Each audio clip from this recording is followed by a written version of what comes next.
అందరికీ నమస్కారం. నేను మీ గోపాల్ అయ్యంగార్. శ్రీమతే రామానుజాయ నమః. 17వ తారీఖు మార్చి 2024 నుంచి 23వ తారీఖు మార్చి 2024 వరకు మేషరాశి నుంచి మీనరాశి వరకు వార ఫలాలు ఎలా ఉందో ఈరోజు తెలుసుకుందాం.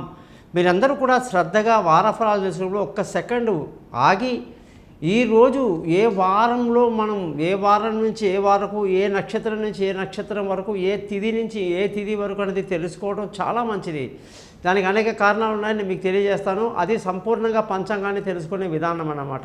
ఆదివారం నుంచి శనివారం వరకు మృగశిర నక్షత్రం నుంచి పుబ్బా నక్షత్రం వరకు అష్టమి తిథి నుంచి చతుర్దశి తిథి వరకు, అలాగే ఈ వారంలో గ్రహాల స్థితి చూసుకుంటే రవి బుధ రాహు గ్రహాలు మీనరాశిలో, గురువు మేషరాశిలో, కేతు కన్యారాశిలో, శని కుజ శుక్ర గ్రహాలు కుంభరాశిలో, చంద్రుడు మిథునం కర్కాటకం సింహం రాశిలో ప్రయాణిస్తున్నారు. ఈ యొక్క గ్రహస్థితిని బట్టి 12 రాశులకు ఎలా ఉందో మనం తెలుసుకోవాలి. ఇకపోతే జ్యోతిష్యం కొరకు మీరు ఎటువంటి సందేహాలు ఉన్నా కూడా మీ date of birth, time of birth, place of బర్త్ని నాకు కానీ వాట్సాప్ చేస్తే మీ జాతకం మొత్తం రెడీ చేసి 50 పేజీలు మీకు నేను మెయిల్ చేసి 15 నిమిషాలు మీ జాతకాన్ని చదివి మీకు అర్థమయ్యేటట్టు వివరించి ఎటువంటి పరిహారాలు చేసుకుంటే మీకు అద్భుతంగా ఉంటుందో కూడా తెలియజేయడం జరుగుతుంది. ఇక దానికి చిన్నగా పరిహారం అనేది ఒక గురుదక్షిణ ఉంటుంది.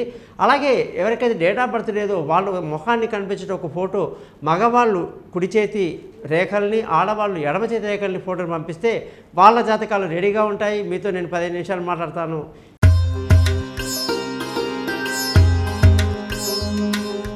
కన్యారాశి వాళ్ళకి 17వ తారీఖు మార్చి నుంచి 23 మార్చి వరకు ఈ వారం మొత్తం కూడా బుధగ్రహం యొక్క మార్పు చాలా గొప్ప విశేషమైనటువంటి మార్పును తెస్తుంది. సూర్యుడు కూడా సప్తమంలోకి రావటం, అంటే మీనరాశిలోకి రావటం ఈ కన్యారాశి వాళ్ళకి ఎంతో కలిసి వస్తుందని చెప్పాలి.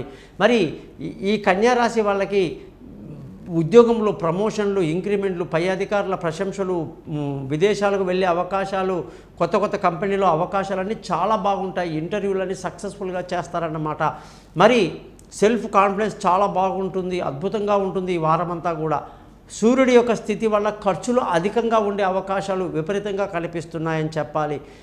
రావాల్సిన డబ్బు సకాలంలో చేతికి అందకపోవటం వల్ల కుటుంబంలో కొంత ఇబ్బంది కలిగే అవకాశాలు, అలాగే పిల్లల చదువు విషయంలో కొంత నిర్లక్ష్యం కానీ ఇవన్నీ కనిపిస్తున్నాయి. జాగ్రత్త వహించడం మంచిది. బంధువుల స్నేహితుల సహాయ సహకారాలు బ్రహ్మాండంగా ఉంటుంది. చిన్ననాటి స్నేహితులు కలుసుకుంటారు. బంధువుల రాకతో ఇల్లంతా సందడిగా కూడా ఉంటుంది అని చెప్పి మనం చెప్పొచ్చు. విలువైన వస్తువులు, భూములు, వాహనాలు, ఇల్లు ఏదైనా సరే కొనడానికి అంత అనుకూలమైన వాతావరణంగా కనిపించటం లేదు. ఆరోగ్యపరమైన విషయాల్లో మీరు జాగ్రత్తలు తీసుకుంటూ ఉండాలి.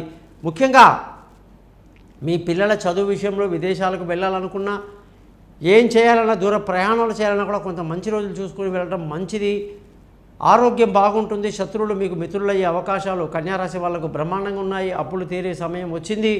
భార్యాభర్తల మధ్య చిన్న చిన్న గొడవలు, మిస్అండర్స్టాండింగ్లు ఉండే అవకాశాలు ఉంటాయి. కాబట్టి జాగ్రత్త వహించడం మంచిది. పార్ట్నర్షిప్ అంతగా కలిసి రాదు. పెళ్ళి కాని వాళ్ళు ఇంకా కొంతకాలం, అంటే ఒక నెల రోజులు వెయిట్ చేస్తే ఇంకా మంచి జరుగుతుందని చెప్పి చెప్పొచ్చు. ముఖ్యంగా అదృష్టం ఈ వారమంతా కూడా బాగా తక్కువగా ఉంది. తండ్రి యొక్క సహకారం పెద్దగా లభించదు. ముఖ్యంగా ఉద్యోగస్తులందరికీ ముందుగానే చెప్పాను, చాలా మంచి సమయం వచ్చేసింది. వ్యాపారస్తులకి మంచి లాభాలతో ఈ వారం అంతా ముందుకు దూసుకు వెళ్తారు. ఖర్చులు అధికంగా ఉంటాయని ముందే చెప్పాను. ఇక మీ రాశి వాళ్ళందరూ కూడా బుధగ్రహం యొక్క రాయిని ధరించి బుధగ్రహం యొక్క మంత్రాన్ని ఎన్నిసార్లు చదవాలి, ఎలా చదవాలి, ఆ వివరాల కొరకు నన్ను కాంటాక్ట్ చేయండి. చూశారు కదా మీ వార ఫలాలు ఎట్లా ఉన్నాయో. ఏమున్నా, ఏ సమస్య ఉన్నా సరే చక్కటి పరిష్కారం కొరకు నన్ను సంప్రదించండి. thesimple.astrologer.com అని చెప్పేటువంటి నా యూట్యూబ్ని సబ్స్క్రైబ్ చేయడం మీ ధర్మంగా భావిస్తారని, మీ బంధువులకు తెలియజేస్తారని ఆశిస్తూ మీ నుంచి సెలవు తీసుకుంటాను. మీ గోపాల్ అయ్యంగార్. సర్వే జనా సుఖినో భవంతు.